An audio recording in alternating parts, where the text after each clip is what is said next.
Hello, I'm Bob Trubshaw, and I'm going to give you some insights into understanding the Anglo-Saxon and Romanesque carvings of Leicestershire and Rutland. What exactly do I mean by Anglo-Saxon and Romanesque? Well, in this case, it means carvings done in stone about the year 800. Some slightly later ones. This one shows Viking influences, so it's going to be around the 10th century, and there's a whole set of carvings done around the year 1000. So they're all Anglo-Saxon. But come the year 1066, and we start doing things in the more continental way. Strictly, we're doing it a little bit earlier. If you're my sort of age and grew up in England, then you knew this sort of architecture as Norman. Rounded doorways, this is what it was all about. Well, they were doing rounded doorways in Norman architecture on the continent before 1066. No Norman conquest there. So, strictly, this type of architecture is known as the Romanesque. It starts, yes, about the 10th century and carries on till, well, let's say late 12th century. Why is it called Romanesque? Because it's a bit like the way the Romans built. They also had round arches, and the reason's quite simple. Of course, on the continent, around that time, there was still a lot of Roman buildings surviving in some state or other, and they were copied, or in some cases, I think, bits of the masonry were actually reused. Not that many Romanesque buildings surviving in Leicestershire. We have this interior of the church at St Nicholas in the city of Leicester. Over in Rutland we have rather dramatic examples of this Romanesque architecture. This is the chancel arch inside the church at Tickencote, very close to the A1, Great North Road. Beyond that splendid arch is a vaulted chancel, one of the few surviving ones in the country. So, although this style of architecture is used throughout England and Britain and on the continent, the examples I'm going to include today are specifically from the counties of Leicestershire and Rutland. There's been a considerable amount of work done on these carvings. There are not that many. Here's a map showing Anglo-Saxon carvings, or just fragments of, really, and they don't necessarily survive as complete carvings. Some of the best examples are crosses. These originally would have had a wheel cross at the top. I'll show you an example in a moment. This is at Rothley. It stands about 15 feet high. It was originally in one piece. At some point it's broken and was restored towards the top. It's carved in considerable elaborate detail, which is remarkable, partly because the decoration and design is remarkable, but also remarkable because the type of stone is very hard to carve. It's a type of millstone grit from Derbyshire. A different Anglo-Saxon cross shaft over in the northeast of Leicestershire at a village called Sproston, and this one has its wheel cross, although it doesn't have all the original shaft. And what you can see is only the top part. Again, quite elaborate decoration. Here at the bottom part you can actually see something that's a bit like a dragon with a curly tail climbing upwards. I can't really make out its legs too clearly, but that's the head towards the top of the photograph. Interestingly, the back of the cross is rather worn away, and we think this is because it was used as a footbridge for many centuries before it was discovered at the end of the 19th century and erected in Sproston churchyard. Truth to tell, Sproston wasn't actually the sort of settlement which would have had a cross shaft of this type, but the next village would have had at least one and probably several. Its name is Buckminster, and the Minster part tells us that it was an early church, probably founded in the late 7th, early 8th century, and it may well have had some crosses like this on the boundary of its estate, and my suspicion is that one of those boundary crosses, the Reformation, these were taken down, and this cross was reused as a footbridge. Sometimes it's difficult to spot these cross fragments because they've been reused in later building work, handy bits of stone. There are actually two fragments of these cross shafts in the base of the tower at Market Overton. This is the more substantial of the two, with quite distinctive interlace pattern there. While here at Market Overton you actually can see two, well, they look a bit like sort of columns on either side of a stone stile on the edge of the churchyard. These are almost certainly balusters from the belfry windows. Not many of those have survived, and I'm not aware of any other ones which have survived with this second use. Anyway, Back to Anglo-Saxon cross shafts. Here we can see more clearly defined creature, probably a dragon on the right. The chap in the middle carrying a cross and raising his right hand, I think we have to accept is probably some sort of saint or bishop. These are fragments of either one or more cross shafts at Asfordby, which is to the west of Melton Mowbray. What we also find is fragments of cross shaft which have actually been reused in the Anglo-Saxon period, and in this case as grave covers. Quite a simple looking but actually complicated to execute pattern here. And if you get some idea of the complexity, actually turn this piece of stone around and look at the back, and you can see that somebody had quite difficulty marking out this pattern before they actually committed it to stone. It seems a little odd why one side is so accurately marked out and carved, and this side looks distinctly more folksy. Difficult enigma, that. Also at the same church in Harston is this fragment of another grave cover, I think in this case carved for that purpose. It's been cut down, it now sits underneath one of the outside windows. As the Christian period developed, we actually got small gravestones, as I said, were discovered at Thurnby to the east of Leicester. These used to be on display in one of the museums in the city centre, but they're now in storage. A bit difficult to make out in the museum lighting, so here's a quick sketch of some of the motifs on these grave markers. What we're looking at is almost some sort of early form of heraldry. Clearly the families associated with these graves were not literate, so they're no good carving words on these grave markers, but they could clearly recognise these patterns and say with something that we see evolving into more elaborate heraldry in the following centuries. There are some remarkable little carvings which we're not entirely sure what their purpose was. This slightly out of focus photograph is taken in the church at Scorford to the north of Melton Mowbray. My apologies, but it's actually tucked away in a very narrow stairway, a medieval stairway which used to lead up to the rood loft, so there's almost no room to get in there. It's probably 10th century piece of carving. This drawing gives some attempt to show what's going on with sort of foliage and animals and so forth. But a curious piece, unusual piece. This piece, which I showed briefly before, is inside the church at Birstall. Clear evidence here that this animal is inspired by Viking art. I think we can probably assume it's a lion based on the way the tail is coming back between the legs. That's sort of the way medieval lions were generally depicted. But the face isn't particularly lion-like. It's a lion carved by somebody who's not seen a real live lion. But it's a very vigorous piece of carving, a very splendid piece of carving. Inside the church at Breedon on the Hill, to the west of Leicestershire, are several cross shaft fragments. These are also Anglo-Scandinavian, showing Viking influences, and in fact they show more pagan Viking influences than they do really Christian motifs. It's a very transitional type of decoration. Breedon on the Hill, the church which still survives, is a substantial building, but there's just the cut down fragment, a medieval monastic site which originally included cloisters and guest houses and goodness knows what else. Almost all of that went in the 16th century at the Reformation, and we were left with this building which is now used as the parish church. Inside that church is a remarkable set of friezes which were carved around the 8th century. They would have been around the outside of this early Anglo-Saxon church.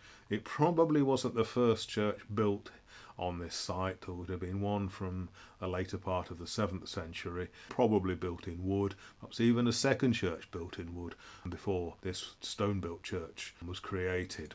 Some superb carvings, including these strange beasties, rather human heads on animal bodies. They remind me slightly of the way that deer look back over their shoulders, well, as a defence mechanism, clearly. And these deer photographed are not that far away in Bradgate Park. But at the time the carvings were made, there would have been deer much closer to Breedon. Some of the motifs are actually slightly more biblical. We have this inhabited vine scroll, as the art historians call it, with humans and other animals. This reflects some of the New Testament parables about vines and so forth. We have another lion, I think we can think of here, probably a couple of apostles.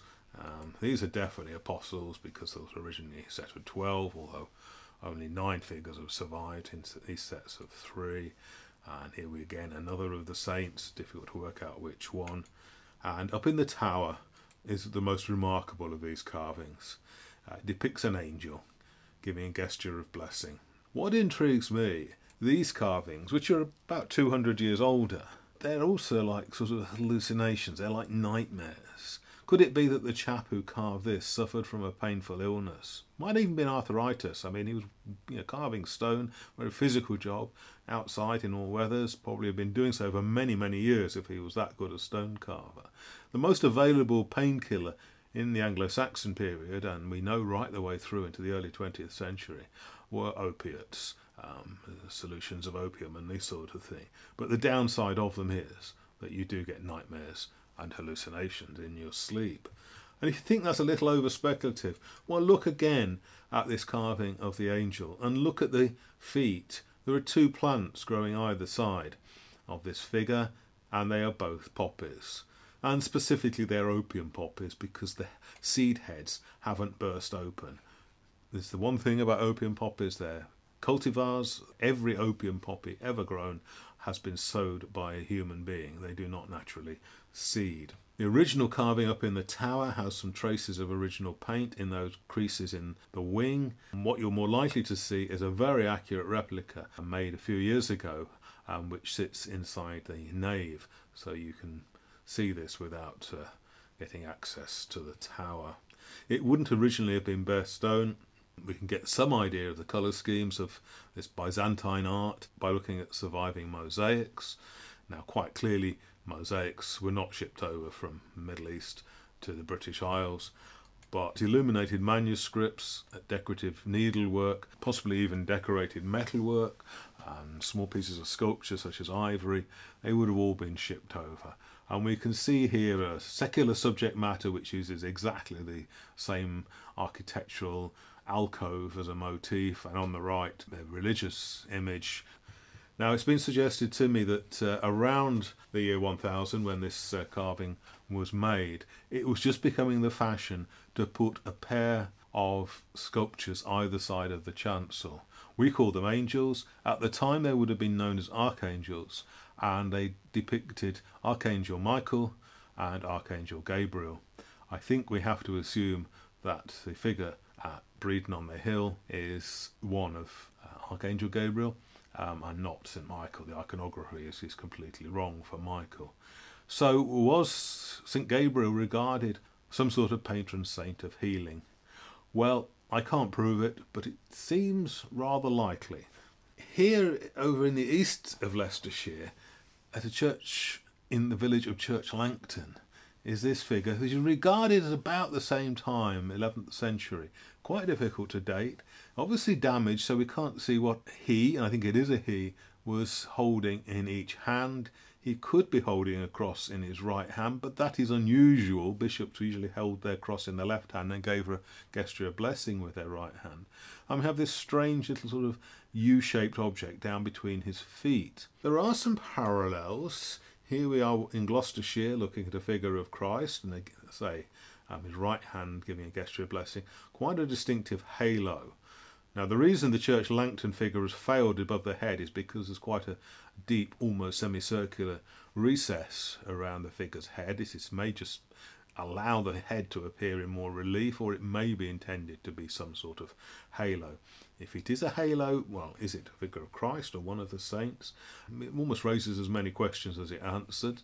Yes, there are parallels for relatively simple, shall we say rather crudely carved figures from around this time.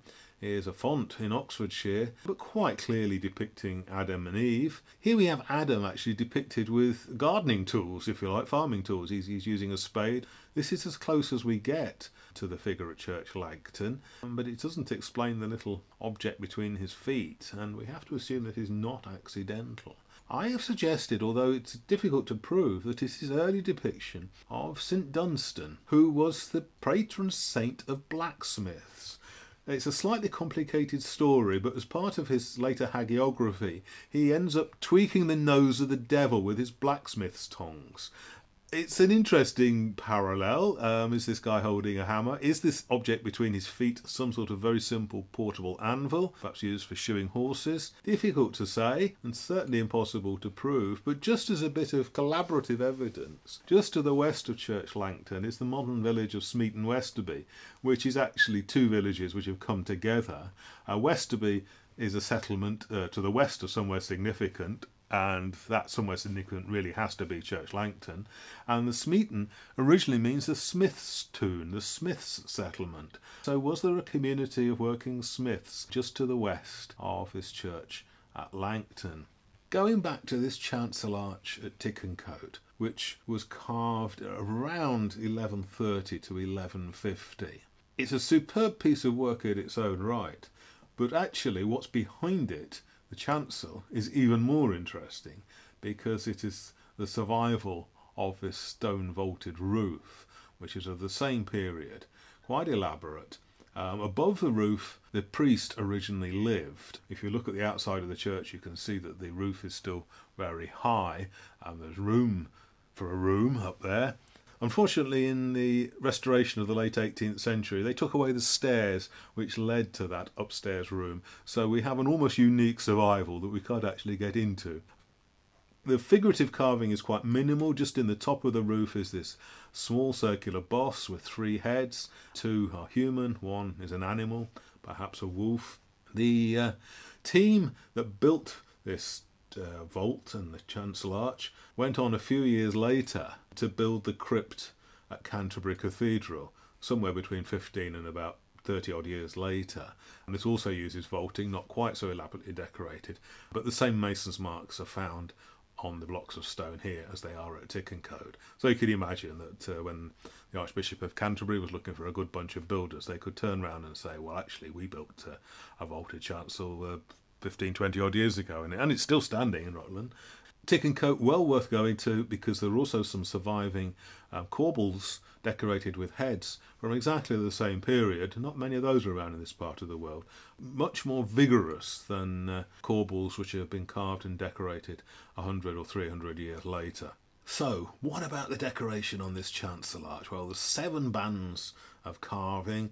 Some are chevrons, some are just stylised beaked heads, biting heads, but there are also quite a few figurative carvings. Some are just foliage, others are animals. This one obviously is sheep, and it is sideways on, and we're looking at the left-hand part of the arch here.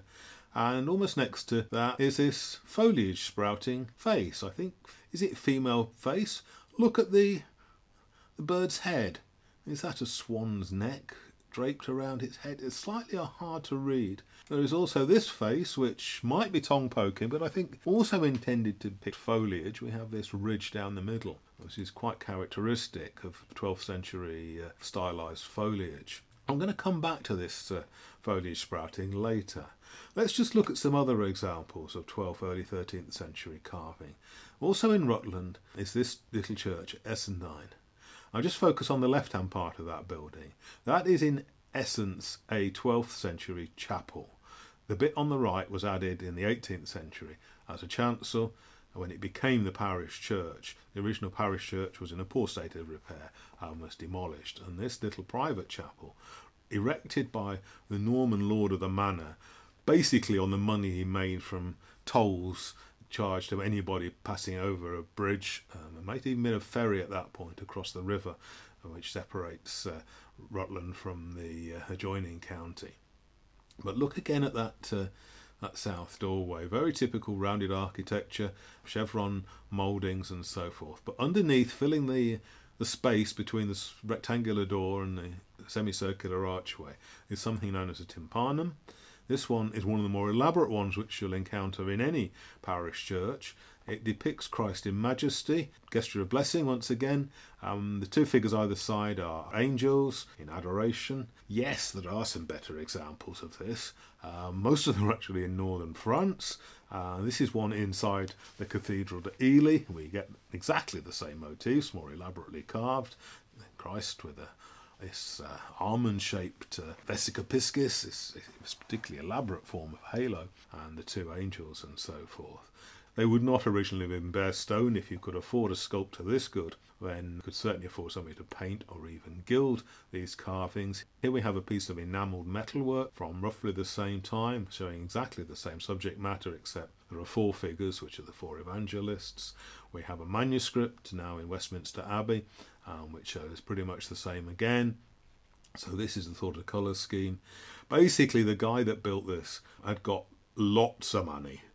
He could afford his own private chapel. He could afford stone, which was the whitest limestone available in the area, probably from somewhere like Ketton, just to the south of Rutland. So the nearest you could get to the famous white stone of Con, which was used for the most important Norman buildings in England. And he could also afford a sculptor who was actually trained in northern France, because all the details of this carving tell us that the person who carved this was not English, but at least had learnt his skill in France. There are other examples of these tympana in Leicestershire and Rutland. Here we are at Ridlington. Here we have 2 animals which we must interpret as 2 of the evangelists, and this small little wheel cross. Over at Eggleton, there is similar sort of motif, but the wheel cross has taken prominence now, and the 2 animals are just monstrous. They're certainly not emblematic of the evangelists. To the west of Leicestershire, we have this, Stoney Stanton. Ignore the sort of slot. I think that's just inserted later. Perhaps somebody wanted to put a lantern over the doorway and so forth. It's not original. We clearly have somebody giving a gesture of blessing, holding a crozier. Hasn't got a halo, so this person has to be a bishop. The animal in front of him, I think, is probably a lion. Various people have said it's a wolf or even a bull, but that tail is quite distinctive, as are the claws. To the right of that, 2 fighting animals, both said to be dragons, one clearly a wingless dragon, but pedantically the one with wings isn't a dragon at all. It's a wyvern because it only has 2 front legs, but they're definitely fighting and biting. And above that is this very malevolent looking bird. Is it the dove of the Holy Spirit? Well, emphatically no, because that iconography only comes in many centuries later. This might be a raven, but I'm going to suggest it's a vulture. And you're going to say, well, it doesn't look anything like a vulture. Well, you're absolutely right. It was carved by somebody who'd never seen a vulture. But we've got to try and look for sort of biblical stories which mimic what's being shown here. Now, it's not Daniel in the lion's den, even if one of the figures is a lion. This is something else again, and the nearest parallel is a story which refers to driving out demons, which is what the bishop and his helper, the lion, emblem of the evangelist, is actually doing. So the other creatures on his left, on his bad side, his sinister side, are demons being driven out. And the biblical parallel refers to a vulture.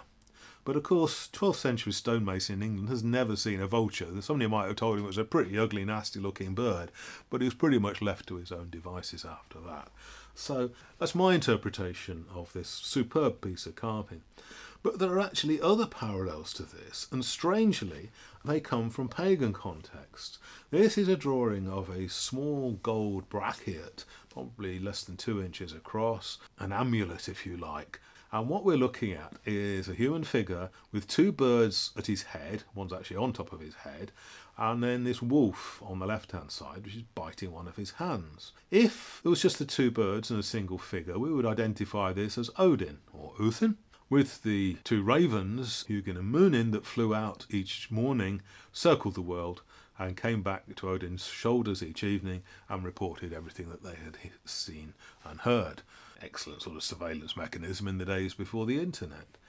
If there were no birds and this wolf biting off the figure's hand, then we would know it was Tyr, because he made a bit of a bad bet. Because he lost it, Fenrir, a wolf, bit off his hand. So it's a bit of a hybrid story. Oh yes, and we didn't mention the stag with the snake, or intertwined snakes underneath. So very composite motif, this. It has some parallels to what's going on at Stoney Stanton.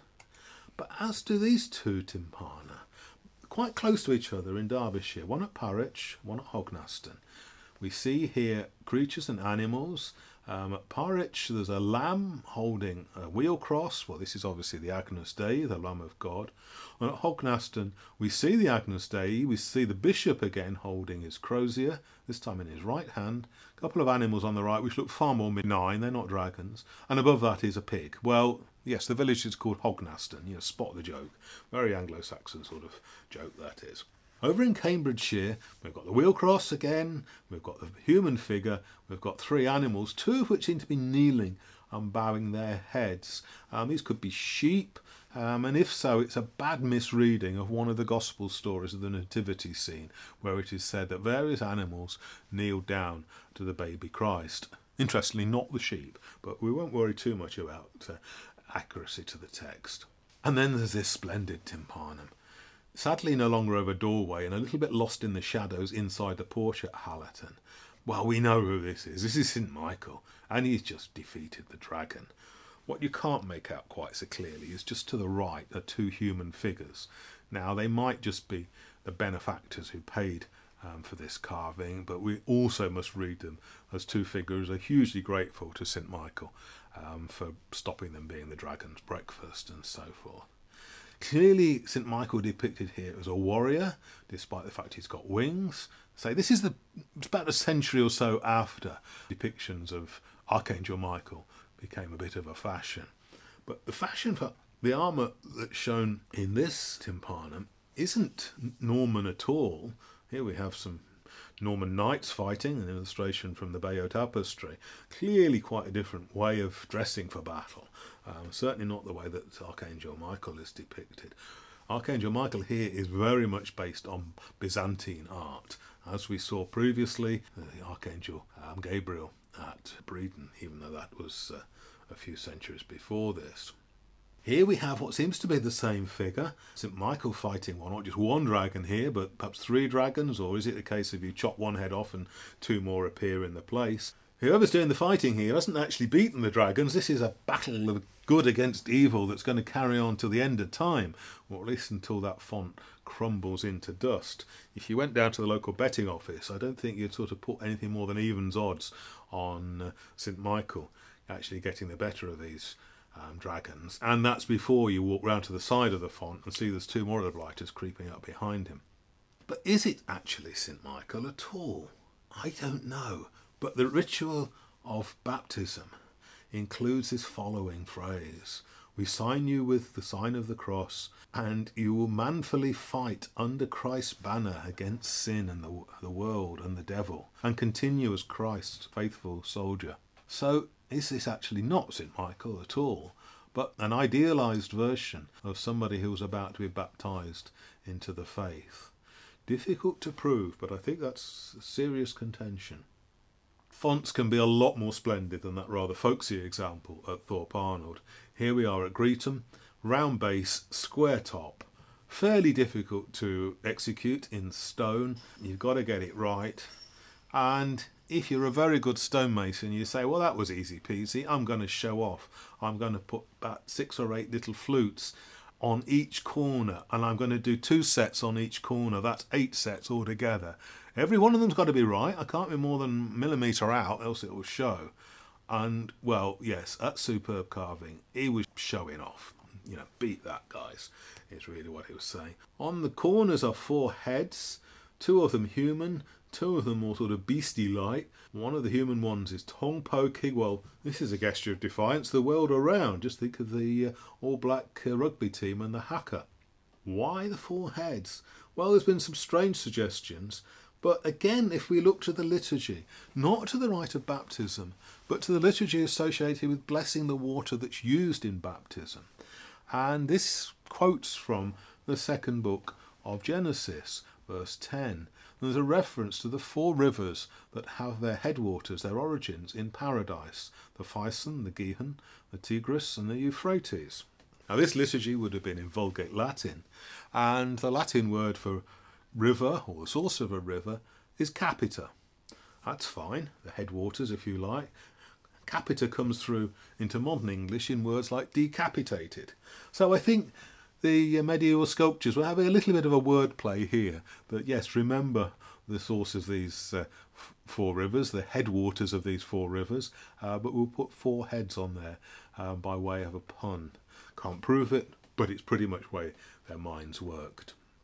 If we go down the road to Morcott in Rutland, we see this superb 12th century arcade, which has capitals, which are fairly straightforward decoration, these strange little sort of buds and some leaves and so forth. Well, what do we make of these? One of them's got a simple human face associated with them.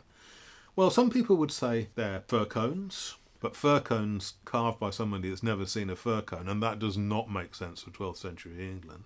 Somebody's referred to them as bunches of grapes. Well, that same remark would apply. You can do grapes far more accurately than that. I'm going to come out with a suggestion which might surprise you. I'm going to suggest that these are lotus buds. But lotus buds carved by somebody that's never seen a real life lotus bud, only a depiction in illustrated manuscripts or something like that. And why do I say that? Well, I say that because of these characters. Some of these are 13th century, early 15th century, so-called green men, these foliage sprouting faces. They take on a life of their own, but they start out in the 12th century as part of the package of decorations which form the Romanesque. Here we are in Herefordshire. The oldest surviving Romanesque church in the British Isles has this incredible south doorway. And if we look just to the bottom right of the tympanum, we can see this foliage sprouting head. It doesn't look like the later medieval examples. It was very, very stylised, and that's just the foliage, let alone the facial features. You can see these row of dots down the stems of the foliage. Now, they have exact parallels to this day with Indian art, something called a makara, a foliage sprouting monster, I suppose we think of it. And this row of pearls down the foliage is so typical of Indian art. Now, that suggestion that the figures at Kilpeck were inspired by Indian art was put forward by a researcher called Demercia McDermott in a book called Explore Green Men. And she basically argues that examples of illuminated manuscripts, decorative textiles, metalwork, these sort of things that were portable, were making their way over from India through what we call the Silk Road, the various trade routes through the Middle East, ending up in Constantinople, Byzantium, Istanbul today, and then picking up the various trade routes, mostly dominated this time by the Vikings, which spread these pieces of work throughout Northern Europe and certainly as far as the British Isles. The first edition of Mercia's book was published, and within the year a second piece of work was published which looked at the motif known as the three rabbits or the three hares. Again, fairly well known, particularly in Western England. Also known from medieval period on decorative metalwork from the Middle East. But the oldest known example is from the early 6th century, a Buddhist cave in Western China. So it would seem that this motif also made its way through exactly the same trade routes that Mercia had identified. And to be honest, if this three rabbits, if the foliage sprouting makara and so forth were making their way into Western Europe, then believe me, there would be numerous depictions of lotus buds. So, back to tick and coat. Remember I said that there was a possible foliage sprouting face on the western side, and look at that band down the middle. The head is too small to actually sort of break that band down into individual dots, but it certainly seems to be more like the Indian-inspired foliage than anything more naturalistic. And this head is so close to what we've seen from the Indian art that I think, including the fact that it's a single piece of foliage being sprouted, then I think we have to regard this as one of the oldest examples of a foliage sprouting face in Britain, and certainly one of the oldest in Leicestershire and Rutland.